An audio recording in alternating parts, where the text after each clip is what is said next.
Good morning, everyone. Welcome to River City Plus, the show after the show, the River City After Party, and it's a glam party today. Who doesn't want glam? I know. I'm so excited to dive in. I have Carrie Wilson, who is a professional makeup artist, has been in the biz for a hot minute, and I just wanted to take some time to get into some of your history and hear some of the hot tips that you've learned along the way and all of the different facets of which you worked to create the educational base that you have now. She has a beautiful studio in Brooklyn Riverside where you not only take people to their most glamorous on their wedding day, before photo shoots, engagement shoots, all of the things. You're there for the important moments, but you're also there with women every single morning when we're getting ready for life. That's really what I love. I mean, I do love being an artist and being creative and doing things that are fun for photo shoots, but my background, I was a counter girl. I worked at the makeup counters I started when I was 19. I just kind of fell into it. I thought, oh, well, this will be a fun way to make some money and pay my bills.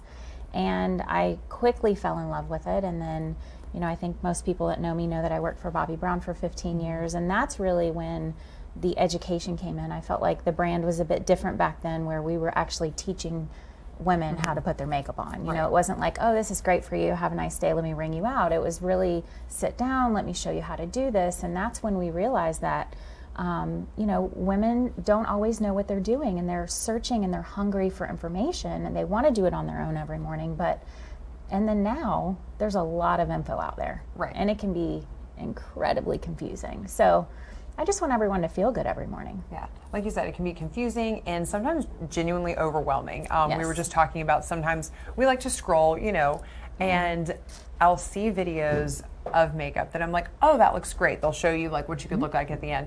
And I'll click into the video and it's like 37 minutes later. And I'm like, I don't have all day. That's a short one. I know. I'm like, I don't have this. Yeah. And they're like, here's my easy 2-hour makeup pack. Yeah. You lost me. I'm out. If you have that kind of time, fabulous. I'm not that girl. It's one thing if you're sitting and having a glass of wine and getting ready for date night with your husband or your significant other, whoever that may be, but it's another thing to get your kids to work or to school, yourself to work, and some of us like to sleep in. And I'm thinking in the morning less than 10 minutes, if you have a really professional job, is what you should be spending on doing your makeup. And some other mornings might be 3 to 5 minutes. Yeah, and it's whatever works for you. But I think that's the thing, is finding something that really does work for your schedule, but that you really feel confident. You don't feel like you had to like slap it on and run. Right.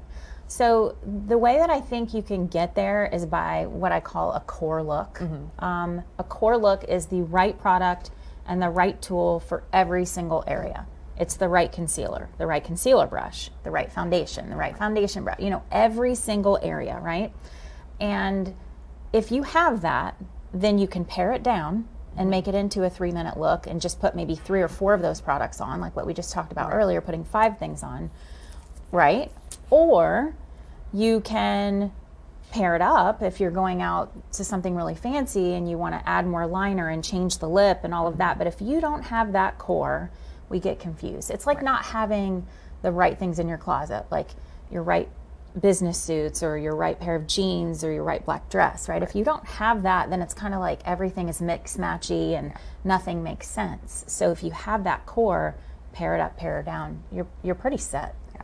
When you're looking at creating that educational piece, and I love the fact that you pointed out that we have kind of gone away from that, because I remember that makeup counter experience, I would say back in the day.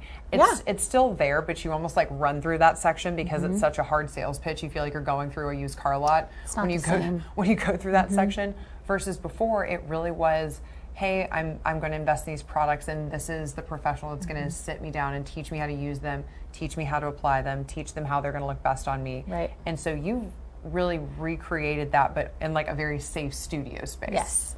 So it's quiet. It's not your big chain store where there's 72 different brands, which is great and fun. Don't get me wrong, I love makeup, but I want a quiet one-on-one atmosphere where I can go through the makeup drawer that the lady brings to me and say, okay, what's over 3 years old? What do you love? What do you not love? What are you having trouble with? I can see that you love lipstick because you have 40 of them in here. Let's pare that down. What's expired? Have you washed your brushes? All the things. And we really get through a lot of that in like an hour to an hour and a half, which is really fun. And talk about what's important to each person, because everybody has a different makeup personality, right? And it's my job to figure out what that is. Yeah. And, you know, I want any woman that's out there that, you know, says, well, I only wear 2 products. That's fine. There's no shame in that. And another woman who's like, I want to be full glam every day. There's room for all of us, right? So sitting down in a quiet, safe environment and really talking through what that person wants. Sometimes they don't know. And that's also my job, is to pull that out in them. And then, you know, after my lessons, during my lesson, I'm laying everything out in order. Very neatly, and then taking a photograph of that, and then sending an email synopsis afterwards about, first you do this, and second you do that, and then you add this, because some people are visual and some people like to read it, and they've also had the experience at the same time.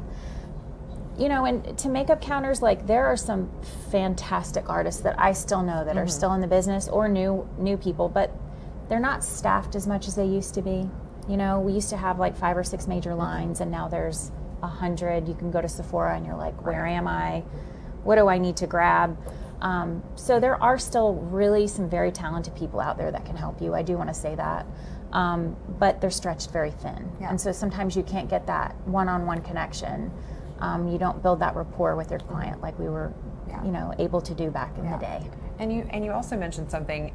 Sometimes they are now being treated as more sales associates versus the makeup artists that they got to be before. So they still have that artistic talent, but now they're tied to, well, we got to move this many of this, or we got to move this many of that. So having somebody who's going to be in an environment where you do just get to be an artist one-on-one with the client is huge.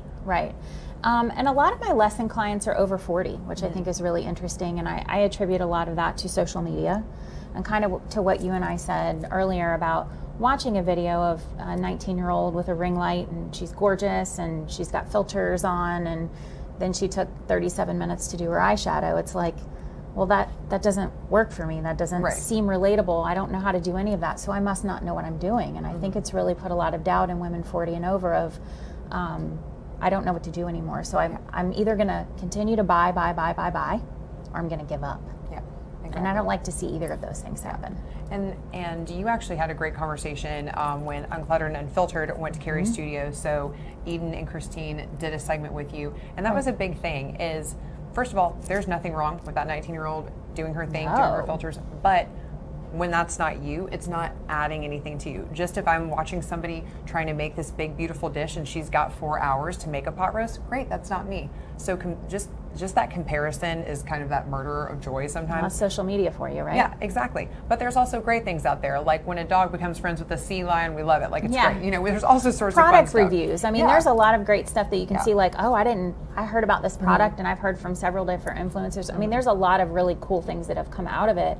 I just know for, you know, because I'm 48, for myself and my age group, that it's been a little tough and it's been challenging. And I hear the same things over and over and over again from the woman in the chair. And it's always this. It's always, I don't feel like I know what I'm doing anymore. I've been doing the same thing for 10 years. I am so confused on what product to buy.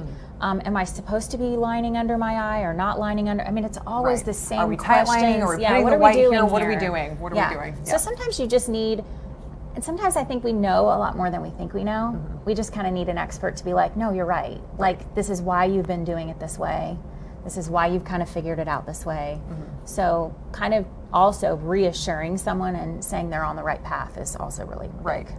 Earlier I brought up, like, I really liked what you did with my cheeks, and I literally keep looking in the monitor because I feel like I'm like tan, and I feel like I'm kind of like snatched through here. Love it. But it was just this bronzing powder. And I was kind of thinking, looking, you know, what's over in my makeup kit here at the station, and usually I'm going blush, I'm going bronzer, I'm going highlighter, and I still don't get that same look, even though I'm using 3 products versus 1. You do have a little blush on top of that, but a little bit of brush. Bronzer is going to be more of a wide, you know, like wide on the cheek, right, all the way back. And then the blush is going to be just slightly more tapered inside of that. And, you know, I'm not really a fan of contouring. I know we've had this conversation before. It is important on TV and stage and things like that to do it, and that's what really was created for. But I don't like the line under here. I just feel like it sort of drags the face down, and some women have really high cheekbones, and we have to be careful in that area not to look hollow. Right, exactly. So finding something that really truly works for you. I know that this really works for me, so I'll be watching our segment back to make sure that I know how to recreate this. But the most important thing is just having somebody in a judgment-free zone, in a calm environment that's tailored to you. I always equate you to just like a good friend who's got like great advice. Oh, and you're you. like, no, come as you are. Don't lie to her. That's gonna be the one thing. Like she's seen my expired makeup. She's seen my hacked lipsticks. You've seen my old And brushes. you're not the only one. I mean, you're not. It's like, don't lie to the dentist, because they know. They know that the last time you flossed was the last time you were at the dentist office, okay? They know. Don't lie to her. Just come as you are. That's right. And then just leave a little more confident, okay? That's what we're all about. That's it. Yeah. I love it. Thank you. So if people want to book a consultation with you, if they want to get the Carrie signature look into their life, what should they do? So you can go online at carriewilsonmakeup.com. You can go on social media to Carrie Wilson Makeup on Facebook or CW Makeup on Instagram, and find me in any one of those ways. Yeah. All right. Well, guys, thank you so much for joining us here for River City Plus. We hope you feel a little more glamorous, and you go have a great day.